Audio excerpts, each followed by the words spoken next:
Tensions on the border are rising again. China is expanding its military infrastructure, and now Xi Jinping is expanding the powers of his military. पाक place के तमाम देखने और सुनने वालों को अस्सलाम वालेकुम। नाज़रीन, चीन ने भारत को फिर से नाको चने चबवा दिए और इसकी फौजी चौकियों को राख का ढेर बना दिया और चीन फौज के तादादम दस्ते भारतीय इलाकों में घुसते ही चले जा रहे हैं और भारतीय आर्मी को अपनी जान के लाले पड़े हुए हैं और वो बार बार इंडियन आर्मी चीफ से इल्तिजा कर रहे हैं कि खुदारा हमें इस अजाब से छुटकारा दिलाएं। लेकिन भारतीय चीफ और मोदी सरकार के कानों पर जूं तक नहीं रेंग रही। दूसरी जानिब चीन ने अपना S-400 air defence system line of actual control पर तैनात करने का फैसला कर लिया, जिससे भारत की हवा निकल गई है और भारत ने अपने जंगी जहाजों से चीन फौज की जासूसी शुरू कर दी है। दूसरी तरफ नाटो की अफवाज रूसी बॉर्डर तक पहुंच गई है और अब रूस ने भी ये फैसला कर लिया है कि वो अपनी एटमी तंजीबात बेलारूस में नस्ब कर देगा और इससे नाटो और यूरोप दोनों के लिए खतरात पैदा हो जाएंगे। प्यारे दोस्तों, इससे पहले कि हम मजीद तफसीलात में जाएं, आपसे गुजारिश है कि हमारी इस वीडियो को आखिर तक जरूर देखिएगा ताकि आप लोग मुकम्मल और जामे मालूमात से मुस्तफीद हो सके।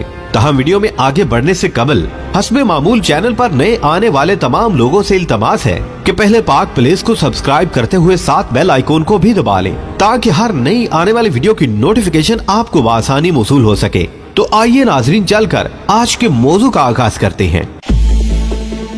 नाज़रीन, चीन और भारत की जब से कशीदगी शुरू हुई है, हालिया दौर में इसको तकरीबन 2 साल होने वाले हैं और हम 20 माह से इसके बारे में खबरें दे रहे हैं और बता रहे हैं कि भारत के साथ चीन क्या खिलवाड़ कर रहा है। भारत की आदत ये है कि मुसलसल झूठ बोलता है और अपनी आवाम को अंधेरे में रखता है। इसके साथ साथ इसका मीडिया भी इंतहा का झूठा है। नाज़रीन, आपको याद होगा जब 65 की जंग हुई तो उस वक्त भी पाकिस्तान के रेडियो से ये गाना नशर हुआ करता था कि झूठ बोलनी है झूठी आकाशवाणी है।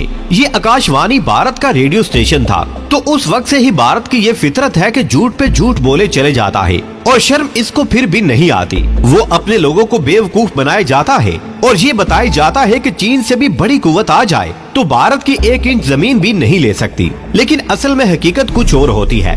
नाज़रीन, असल खबर ये है कि पैंगोंग त्सू झील के पेट्रोलिंग पॉइंट 15 से 14 मकामात पर है, जहां उस वक्त से ही भारत की अमलदारी थी और इसकी फौज का कंट्रोल था। लेकिन इस जगह जब से भारत और चीन की कशीदगी बढ़ी है, उस वक्त से चीन मुसलसल इस कोशिश में था कि इन जगहों पर कब्जा कर ले। अभी जो ताज़ा तरीन खबरें इन जगहों के बारे में आई हैं कि भारत ने इन तमाम मकामात से अपनी फौज को वापस बुला लिया है। इसकी वजह ये है कि चीन ने इन जगहों पर कब्जा कर लिया है और भारतीय फौज अपनी खुशी से वापस नहीं गई। चीन ने इन्हें पीछे धकेला है और इससे जबरदस्ती ये इलाके छीने हैं।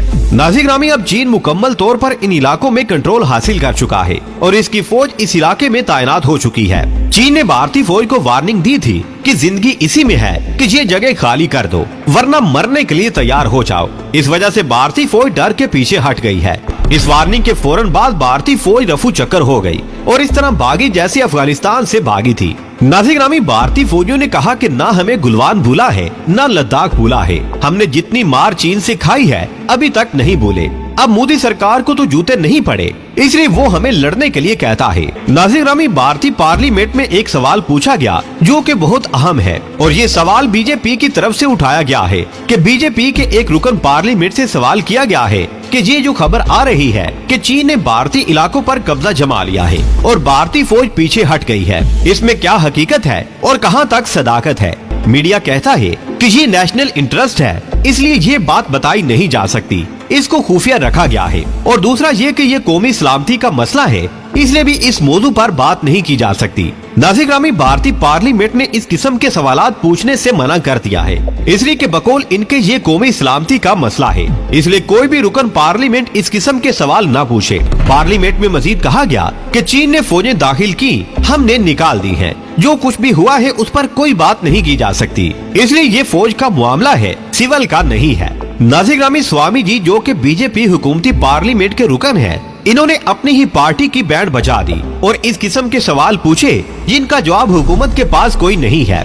उन्होंने कहा कि मैंने तो सवाल किया है कि लद्दाख पर चीन ने कब्जा कर लिया है जिसके बाद इन पर पाबंदी लगा दी गई कि ऐसा सवाल नहीं पूछा जा सकता, न इस किस्म के सवालात का जवाब दिया जा सकता है। ये कैसी हुकूमत है और इस किस्म के सवालों को नेशनल इंटरेस्ट कह रही है, जिसके बारे में अवाम को आगाह करना जरूरी है। क्या चीन की फौज LAC को क्रॉस कर चुकी है? इसका तो सादा सा जवाब ये है कि हाँ या ना।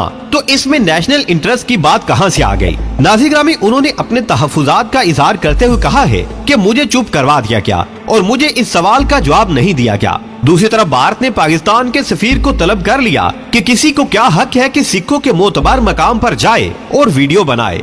नाज़िर पाकिस्तान तो हमेशा ही सिखों को इज्जत से बुलाता और उन्हें वेलकम करता है, तो मोदी सरकार खुद क्या कर रही है सिखों के साथ? उन्हें सड़कों पर घसीटा जाता है, इन पर अरसा हयात तंग किया जाता है, इन्हें खालिसा कहा जाता है और इन पर तरह तरह की पाबंदियां लगाई जाती है। इस पर इसे कोई तकलीफ नहीं होती। असल बात ये है कि सिखों और पाकिस्तानियों के दरमियान दरारें डालने के लिए इस किस्म की हरकत की जाती है, ताकि पाकिस्तान और सिखों के दरमियान ताल्लुकात को खराब किया जा सके और इन्हें पाकिस्तान से बदजन किया जाए और इनके दरमियान दुश्मनी बढ़ाई जाए। नाज़िर दूसरी तरफ रूस और अमेरिका के दरमियान नया दंगल सजने वाला है।